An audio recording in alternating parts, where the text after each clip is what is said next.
Welcome to the Daily Lesson, a podcast powered by AI and grounded in the teachings and original text of A Course in Miracles. I'm Sarah, and I'm here with Marcus, and this is Lesson 23. I can escape from the world I see by giving up attack thoughts. Yesterday named what the world looks like. Today names the way out. And I owe you a report first, since I said on this program where I'd be doing mine. Yesterday was Lesson 22. What I see is a form of vengeance. 5 times, a full minute each, eyes open, letting them move slowly from one thing to the next and saying, I see only the perishable. I see nothing that will last. What I see is a form of vengeance.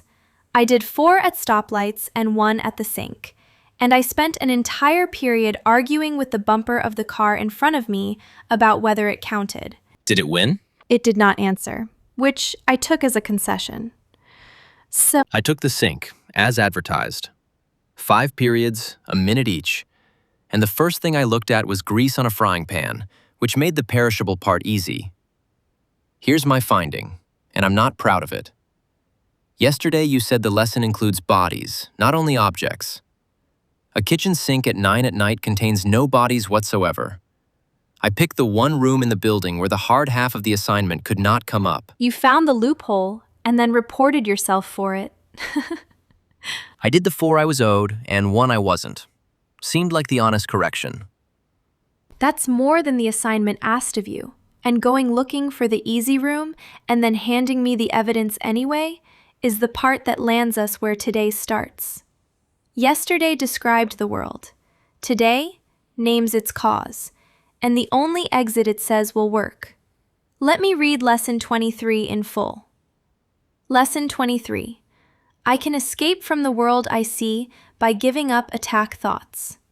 The idea for today contains the only way out of fear that will succeed. Nothing else will work. Everything else is meaningless. But this way cannot fail. Every thought you have makes up some segment of the world you see. It is with your thoughts, then, that we must work, if your perception of the world is to be changed. If the cause of the world you see is attack thoughts, you must learn that it is these thoughts which you do not want. There is no point in lamenting the world. There is no point in trying to change the world. It is incapable of change because it is merely an effect. But there is indeed a point in changing your thoughts about the world. Here you are changing the cause. The effects will change automatically. The world you see is a vengeful world, and everything in it is a symbol of vengeance. Each of your perceptions of external reality is a pictorial representation of your own attack thoughts. One can well ask if this can be called seeing. Is not fantasy a better word for such a process, and hallucination a more appropriate term for the result? You see the world which you have made, but you do not see yourself as the image maker. You cannot be saved from the world, but you can escape from its cause. This is what salvation means, for where is the world you see when its cause is gone? Vision already holds a replacement for everything you think you see now. Loveliness can light your images, and so transform them that you will love them even though they were made of hate. For you will not be making them alone. The idea for today introduces the thought that you are not trapped in the world you see, because its cause can be changed. This change requires first that the cause be identified and then let go, so that it can be replaced. The first 2 steps in this process require your cooperation. The final one does not. Your images have already been replaced. By taking the first 2 steps, you will see that this is so. Besides using it throughout the day as the need arises, 5 practice periods are required in applying today's idea. As you look about you, repeat the idea slowly to yourself, and then close your eyes and devote about a minute to searching your mind for as many attack thoughts as occur to you. As each one crosses your mind, say, I can escape from the world by giving up attack thoughts about blank. Hold each one in mind as you say this, and then dismiss that thought and go on to the next. In the practice periods, be sure to include both your thoughts of attacking and of being attacked. Their effects are exactly the same because they are exactly the same. You do not yet recognize this, and you are asked at this time only to treat them as the same in today's practice periods. We are still at the stage of identifying the cause of the world you see.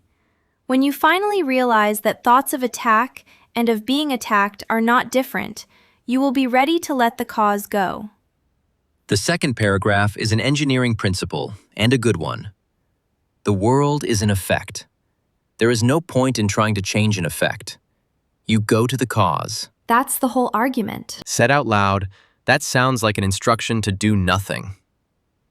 My landlord still isn't answering. The lesson doesn't say, stop calling him. What it says is that lamenting the world and trying to change the world are not where anything actually moves. Because the world is the effect, and pushing there means standing at the wrong end of the thing. There is indeed a point in changing your thoughts about the world, and the effects change on their own. Then the third paragraph gets rude about it. It asks whether this can be called seeing at all, and offers hallucination as the better word. That one still startles me on the page. Not an insult, a diagnosis. I follow all of it up to paragraph 7, and there I stop. It says, thoughts of attacking and of being attacked are the same. I don't accept that. If somebody hits me, I'm the one who got hit. You are. The Course isn't scoring the fight. It's saying both thoughts rest on the same assumption underneath, which is the part nobody in an argument ever stops to check. The text puts it that assault can ultimately be made only on the body, and that if you respond with anger, you must be equating yourself with the destructible. So both sides agree the body is what matters. Both positions agree, and that's the shared error. The text's alternative is a phrase I love. Teach your own perfect immunity, which is the truth in you, and know that it cannot be assailed. Strong claim from where I'm sitting. It is. Gerald Jampolsky puts the practical end of it more plainly than the Course does. Our own attack thoughts are actually hurting us, not the person we're aiming them at. Us. That I can check by hand. The sweater man has had a very pleasant 3 years. He has no idea he's in a queue. One more thing. Paragraph 5 says the first 2 steps need my cooperation, and the third doesn't. That's the most generous sentence in the lesson. Identify the cause, let it go. Those are ours. The replacement isn't. The text says your part is only to offer a little willingness.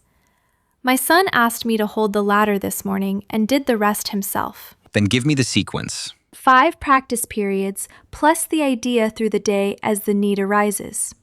You look about you and repeat the idea slowly. I can escape from the world I see by giving up attack thoughts. Then you close your eyes. About a minute. Search your mind for as many attack thoughts as you find. Both directions.